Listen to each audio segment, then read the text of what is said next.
the United States of America. Why are you hurting people?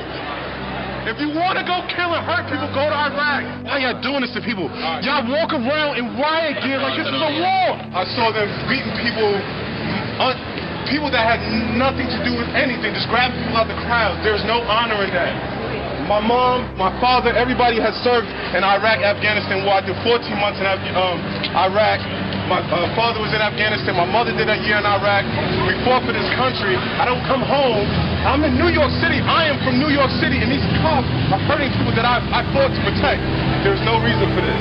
There's no honor in hurting unarmed civilians, and I won't let it happen. Have a good night. I served with Kilo Company, 3rd Battalion, 8th Marines as an automatic machine gunner. There's a term, once a Marine, always a Marine.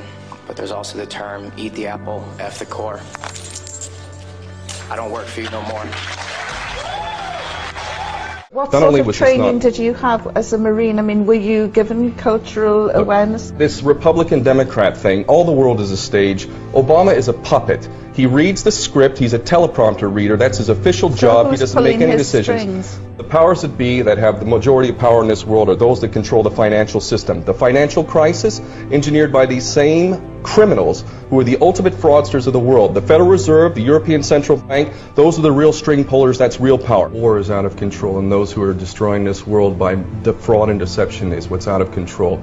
9/11 was the false flag operation used to justify the invasion of Afghanistan. It is the ultimate deception, and it's done for a full spectrum dominance agenda, which is part of controlling this world by deception. And unless we as people stand up to these treasonous traitors and all of those people carrying out this stuff and the colluders, including the mass media and the politicians, we are going to continue to get this kind of deception. The individual is handicapped by coming face to face with a conspiracy so monstrous that he cannot believe it even exists. And that's the problem we have today. This conspiracy is so monstrous, so demonic, that we tell people about it and they say, you're crazy, this is America, it can't happen here. We have all the evidence needed to prove to anybody, if they'll just look at the evidence, that 9/11 was an inside job.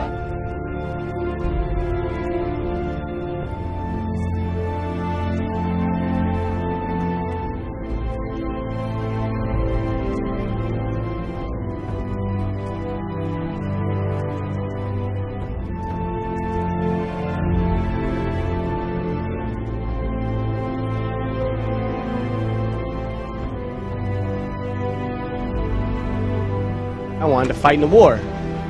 I joined up, month out of training, I arrived in Baghdad, Iraq. We believed 9/11 was a lie. This is in 04. Every soldier served to believe 9/11 was a lie. We thought the people would expose the lie, know the war's a lie, and bring us home. I'm outraged at what is going on. Again, they're using this idea of patriotism and honor. That's bullshit. This war is not about honor. This war is about profiteering. This war is about money. We're nothing but pawns being used for their political agendas. We need to wake up, and these politicians need to stop playing with the citizens' emotions and trying to give them this emotional high and patriotism. Let's speak reality. We need to wake up America. What you see with people is that they're desperate to hear what they want to hear. For people to say, oh no, these conspiracy theorists, they're all crazy, you know, they're all paranoid, it's not really going on, it's ridiculous, and this is done to protect you.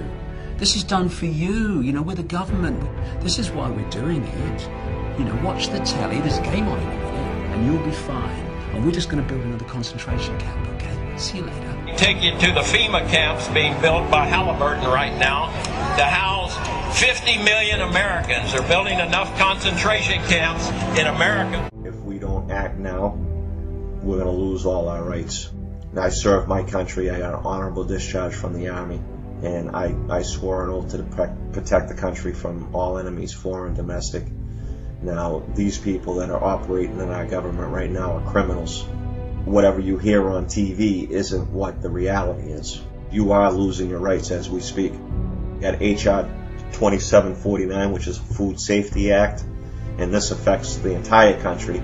They can stop all forms of transportation in and out of the state. They can destroy vehicles. They can declare martial law, and they can shut restaurants down. They can shut down supermarkets. And that's why they put all these hot button issues out there to distract people, so they argue amongst themselves, like race and abortion and terrorism and healthcare and God only knows what else.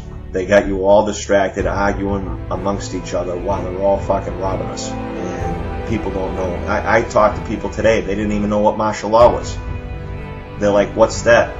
And when I told them, they couldn't believe it. I mean, people have to wake up. And it's unfortunate, but we're at a point right now that if people don't wake up, they're going to lose everything that they fought for. That's where we fell off. We were out watching football or basketball or baseball or going on the beach or talking on the internet or texting each other, whatever the case may be. The last nail is being driven into the coffin of the American Republic, yet Congress remains in total denial as our liberties are rapidly fading before our eyes.